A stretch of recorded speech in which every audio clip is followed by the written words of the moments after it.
शुरुआत करें इससे पहले एक नजर आज की हेडलाइंस पर।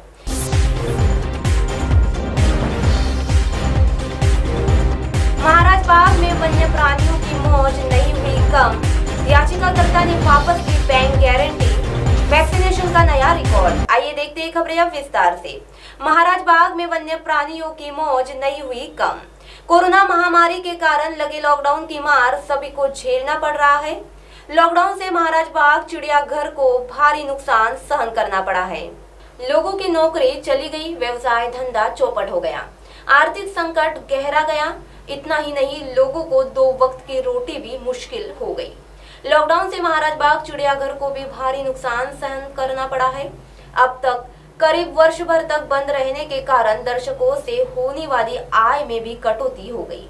इतना ही नहीं, महाराज बाग में रोजंदारी पर काम करने वाले कर्मियों के वेतन में अड़चने आई, लेकिन वन्य प्राणियों के खान पान में किसी भी तरह की कमी नहीं आई है। जनवरी से लेकर जून तक महाराज बाग के वन्य प्राणियों के लिए मटन, सब्जी, फल, अनाज और अन्य सामग्री पर 42 लाख रुपए खर्च किए गए हैं। यानी भले ही लॉकडाउन में आम जनता की मुसीबतें बड़ी हो, लेकिन वन्य प्राणियों की मौज में किसी भी तरह की कमी नहीं आई।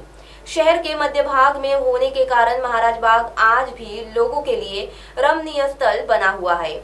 सामान्य दिनों में उद्यान और चिड़ियाघर में लोगों की भीड़ रहती थी, लेकिन कोरोना काल की वजह से स्थितियां काफी बदल गई है।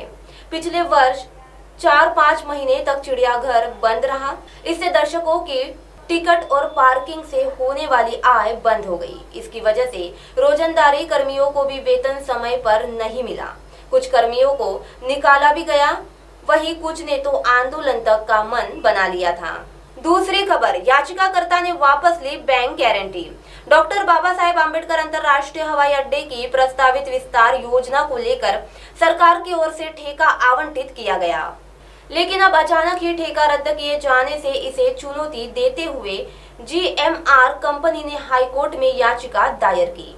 इस पर सुनवाई के दौरान याचिकाकर्ता की ओर से पैरवी कर रहे वरिष्ठ अधिवक्ता अभिषेक मनु सिंघवी ने टेंडर रद्द किए जाने का पुरजोर विरोध किया। मिहान इंडिया लिमिटेड की ओर से पैरवी कर रहे वरिष्ठ अधिवक्ता MG भांगड़े ने कहा कि वास्तविक रूप में एयरपोर्ट के विकास को लेकर याचिकाकर्ता की मंशा ही विपरीत रही है। यदि उन्हें विकास विस्तार में रुचि होती तो टेंडर के लिए भरी गई बैंक गारंटी की राशि वापस नहीं ली जाती। अदालत को बताया गया कि 30 अप्रैल 2020 को बैंक गारंटी को आगे बढ़ाना था, जिसे याचिकाकर्ता की ओर से नहीं बढ़ाया गया। अलबत्ता उसे वापस लेने का निर्णय लिया गया। लंबी चली सुनवाई के बाद न्यायाधीश सुनील शुक्रे और न्यायाधीश अनिल किल्लोर ने याचिका शुक्रवार तक के लिए स्थगित कर दी।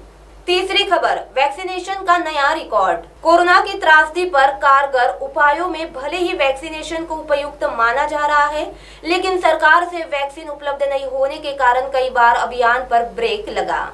लंबे समय बाद पर्याप्त मात्रा में वैक्सीन उपलब्ध होने के कारण बुधवार को वैक्सीनेशन का नया रिकॉर्ड बनने का दावा महानगर पालिका की ओर से किया गया। बुधवार को जहां सरकारी केंद्रों पर कुल 33,470 लोगों को टीका लगाया गया, वहीं निजी केंद्रों पर 3,114 लोगों को मिलाकर कुल 37,584 लोगों का वैक्सीनेशन हुआ है। बुधवार को महानगर पालिका, सरकारी और अन्य निजी केंद्रों पर सभी वर्ग में टीकाकरण किया गया था। प्रत्येक केंद्रों पर लंबी कतार भी लगी हुई थी, जिसकी वजह से इतनी भारी संख्या में वैक्सीनेशन हो पाया है। अब आप हमारे चैनल को ऐप पर भी देख सकते हैं। प्ले स्टोर में जाकर MNS हिंदी लिखें और ऐप डाउनलोड करें। साथ ही साथ आप हमारे फेसबुक पेज को भी लाइक कर सकते हैं और उन पर भी खबरें देख सकते हैं।